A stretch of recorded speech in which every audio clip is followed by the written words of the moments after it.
Hello dear students, welcome to Gateway Classes. तो जो हमारे आरजीपीवी यूनिवर्सिटी के स्टूडेंट्स हैं, जो छात्र हैं, उनके लिए आज हम कुछ इलेक्ट्रिकल इंजीनियरिंग के इम्पोर्टेंट क्वेश्चंस लेके आए हैं। तो कुछ उनका थोड़ा डिस्कशन करते हैं और इस बार हम आपको क्वेश्चंस के बारे में बता रहे हैं। और जो नेक्स्ट सेमेस्टर आपका आने वाला है, जो अब इवेंट सेमेस्टर आपका स्टार्ट होगा, ठीक है, उसमें आपको गेटवे क्लासेस की ओर से सभी सब्जेक्ट्स की पूरी लेक्चर सीरीज मिलेगी। ठीक है, तो पूरे डिटेल में आपको सारी इन्फॉर्मेशन मिलती रहेगी, जो भी आपके फर्स्ट ईयर और सेकेंड ईयर में जितने भी सब्जेक्ट्स चलते हैं, इंक्लूडिंग इलेक्ट्रिकल इंजीनियरिंग या मैकेनिकल इंजीनियरिंग, जो भी सब्जेक्ट्स आपके चलते हैं, उन सारी सब्जेक्ट की डिटेल्ड वीडियोस, उनके पीडीएफ नोट्स, उनके क्वेश्चन पेपर्स, उनकी डीपीपीज, जो भी रिलेवेंट डॉक्यूमेंटेशन है, वो सब आपको कोर्स में अवेलेबल हो जाया करेगा। तो नेक्स्ट सेमेस्टर से आपको सब कुछ सिस्टमेटिकली मिलेगा। इस बार हम आपके लिए कुछ इंपॉर्टेंट क्वेश्चन लेके आए हैं, ताकि जो शॉर्ट पीरियड है, आपका अभी एग्जाम चल रहे हैं, उसमें आपको कुछ हेल्प हो सके, वहाँ से आप कुछ क्या ज़्यादा से ज़्यादा मार्क्स अपने गेन कर सकें। ठीक है, तो स्टार्ट करते हैं। आज हम आपको बेसिक इलेक्ट्रिकल के कुछ क्वेश्चंस के बारे में डिस्कस करेंगे। ठीक है, तो सबसे पहले अगर हम बात करते हैं, तो 5 यूनिट आपके सिलेबस में है, और जो फर्स्ट यूनिट है वो आपकी डीसी सर्किट्स है। अब देखिए, डीसी सर्किट की अगर हम बात करते हैं, तो डीसी सर्किट में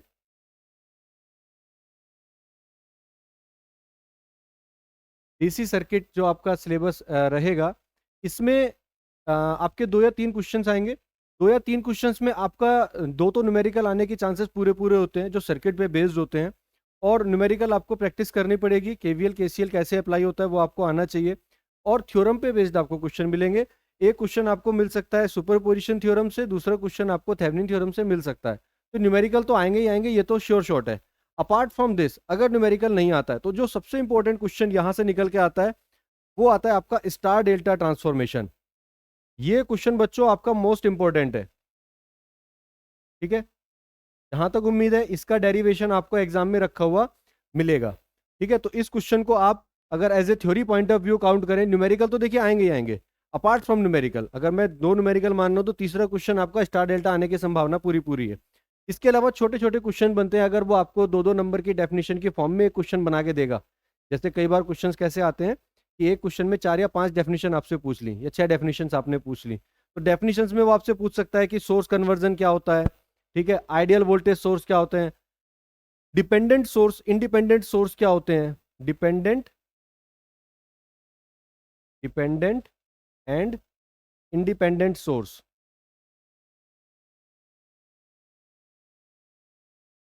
इंडिपेंडेंट सोर्सेज। ठीक है, तो ये सब क्या, इससे क्वेश्चन आपसे पूछा जा सकता है। बहरहाल अगर हम एक 7 मार्क्स के क्वेश्चन की बात करें यूनिट से, अपार्ट फ्रॉम न्यूमेरिकल, तो वो सबसे ज्यादा इंपॉर्टेंट है आपका स्टार डेल्टा कन्वर्जन। स्टार से डेल्टा में कैसे कन्वर्ट करते हैं, डेल्टा टू स्टार कैसे कन्वर्जन करते हैं, उसका जो पूरा डेरिवेशन है वो आप कैसे करेंगे। दूसरा, डिपेंडेंट सोर्सेज क्या होते हैं, इंडिपेंडेंट सोर्स क्या होते हैं। ये छोटी छोटी डेफिनेशन की फॉर्म में आपसे क्वेश्चन पूछे जा सकते हैं, मतलब 4-5 डेफिनेशंस को मिला के क्वेश्चन बनाया जा सकता है। बट फिर भी सबसे ज्यादा इंपॉर्टेंट आपका रहेगा स्टार डेल्टा। ठीक है, बाकी Kirchhoff's voltage law, current law, यहाँ से क्वेश्चन आने की प्रोबेबिलिटी बहुत कम है। एक 2 न्यूमेरिकल आएंगे, एक स्टार डेल्टा आ जाएगा।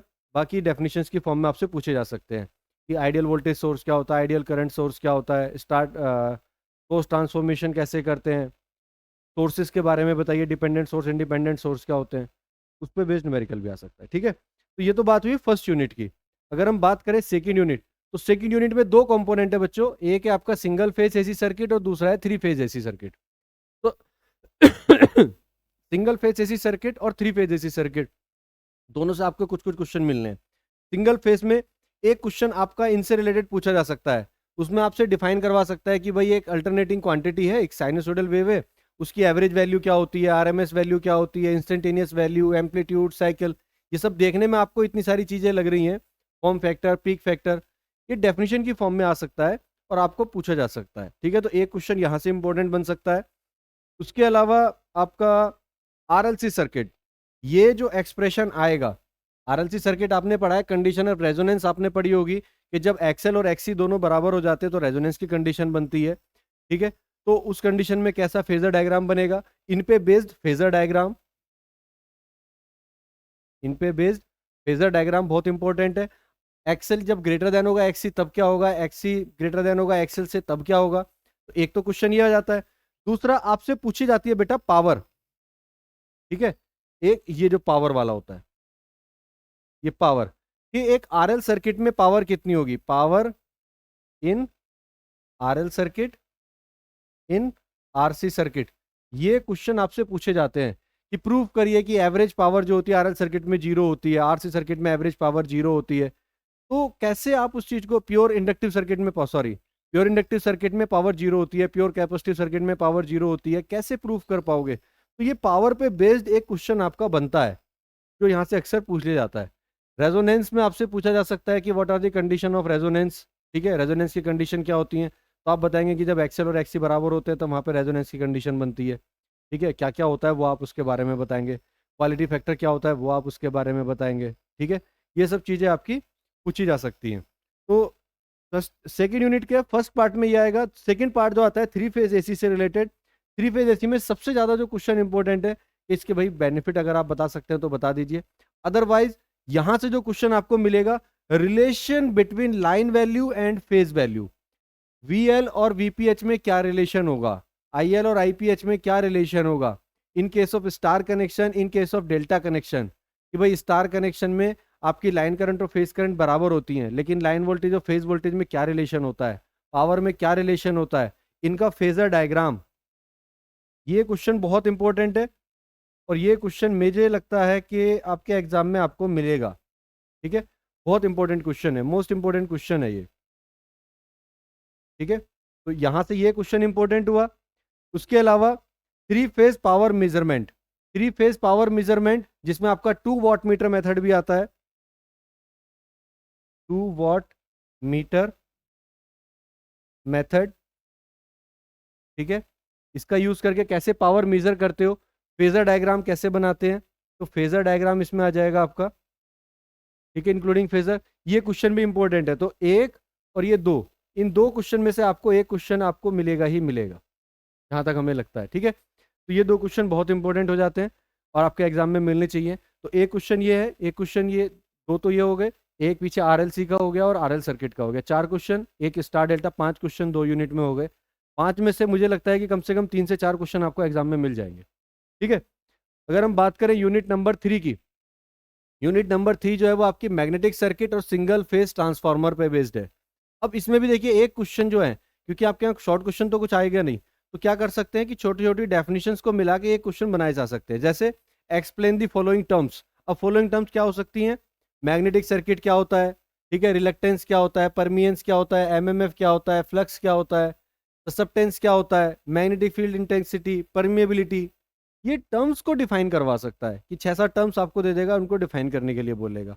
अगर इस तरह का क्वेश्चन नहीं बनता है तब क्या क्वेश्चन बनेगा कि भाई कंपेयर करिए मैग्नेटिक सर्किट और इलेक्ट्रिक सर्किट को। ठीक है जी, ये क्वेश्चन बन सकता है। और इसके अलावा जो क्वेश्चन बनेगा मैग्नेटाइजेशन कर्व, हिस्टैरिसीस लूप और ये मैग्नेटाइजेशन कर्व, जिसमें आप बीएच कर्व बनाते हो। बीएच कर्व कैसे बनता है जिसको आप बनाते थे कि साहब यहाँ से कर्व ऐसे जाएगा, फिर ये इस तरह से आएगा। ठीक है, ये सारी क्वांटिटी जो आएंगी आपकी, ठीक है, इधर की तरफ बी होता है, इधर की तरफ एच होता है, इस पूरे कर्व को डिफाइन करना होता है। ठीक है, तो ये कर्व आपका इंपॉर्टेंट है। यहाँ इस पर्टिकुलर टॉपिक से ये क्वेश्चन इंपॉर्टेंट बन जाता है। इसके अलावा अगर हम बात करते हैं ट्रांसफार्मर की, तो वर्किंग बहुत इंपॉर्टेंट हो जाती है, ईएमएफ इक्वेशन बहुत इंपॉर्टेंट हो जाती है, दोनों क्वेश्चन इंपॉर्टेंट है। ठीक है, लॉसेज ऑफ ट्रांसफार्मर, ये बहुत इंपॉर्टेंट है, लॉसेज ऑफ ट्रांसफार्मर इंपॉर्टेंट है। ठीक है, ये क्वेश्चन आपसे पूछा जा सकता है। और मैक्सिमम एफिशिएंसी भी हालांकि इंपॉर्टेंट है। मैक्सिमम एफिशिएंसी कब आती है, इंपॉर्टेंट क्वेश्चन है। आपको पता होना चाहिए कि जब हमारे दोनों लॉसेस, कॉपर लॉसेस और आयरन लॉसेस बराबर हो जाते हैं तब एफिशिएंसी मैक्सिमम होती है। तो इसका डेरिवेशन है, कैसे प्रूव करेंगे वो डेरिवेशन आपको बताना पड़ेगा। तो ये क्वेश्चन भी आपके इंपॉर्टेंट है। ठीक है, और न्यूमेरिकल की से अलग बात कर रहे हैं हम। न्यूमेरिकल तो जो आएंगे, देखो आएंगे न्यूमेरिकल के बारे में, तो जो पैटर्न है आपका उसी पे बेस्ड न्यूमेरिकल आएंगे। एफिशिएंसी पे बेस्ड न्यूमेरिकल आ सकता है और लोडिंग पे बेस्ड आपका क्वेश्चन बन सकता है। एफिशिएंसी पे तो आता ही आता है कि एफिशिएंसी इतनी इतनी है तो आप उसके बारे में बताइए। लॉसेस के बारे में बताइए, कैसे लॉसेस कैलकुलेट हो सकते हैं। ठीक है, थोड़ा सा आपको देखना पड़ेगा ओपन सर्किट टेस्ट और शॉर्ट सर्किट टेस्ट क्या होता है, कौन सा टेस्ट किस तरह के लॉसेस को मेजर करने के लिए यूज़ किया जाता है। ठीक है, तो ये सब चीज़ें आपको करनी है। अगर हम बात करते हैं यूनिट नंबर 4 की, तो यूनिट नंबर 4 आती है आपकी इलेक्ट्रिकल मशीन के लिए। और इलेक्ट्रिकल मशीन में दो तरह की मशीनें हैं, डीसी मशीन आपको पढ़नी है और इंडक्शन मशीन पढ़नी है। डीसी मशीन में आपको पढ़ना है डीसी जनरेटर और मोटर, दोनों की कंस्ट्रक्शन सेम होती है, वर्किंग में डिफरेंस है, वर्किंग आपको बतानी पड़ेगी। तो इसमें आपको बताना पड़ेगा कि भाई सेल्फ एक्साइटेड जनरेटर क्या होता है और सेपरेटली एक्साइटेड क्या होता है। तो सेल्फ एक्साइटेड और सेपरेटली एक्साइटेड में कंपैरिजन आपको देना पड़ेगा। तो ये एक क्वेश्चन इंपॉर्टेंट बन जाता है। ठीक है, कितने टाइप की मशीन होती है डीसी मशीन, वो आपको बतानी पड़ेगी। अगर आपसे मोटर पूछ रहा है तो मोटर के केस में आपसे पूछ लेगा कि बैक ईएमएफ क्या होता है। ठीक है, मोटर के केस में पूछेगा आपसे टॉर्क। ठीक है, या इसमें बैक ईएमएफ की टर्म आपको डिफाइन करवा लेगा कि बैक ईएमएफ क्या होता है, ईबी। ठीक है, इसके अलावा सिंगल फेज इंडक्शन मोटर आपसे पूछ सकता है। ये पूछ सकता है कि single phase induction motor self start क्यों नहीं होती है, why it is not self start. ठीक है, ये पूछ सकता है। अब सेल्फ स्टार्ट क्यों नहीं होती है तो ये आप बताएंगे। तो इसी पे बेस्ड आपसे डबल फील्ड रिवॉल्विंग थ्योरी पूछ सकता है,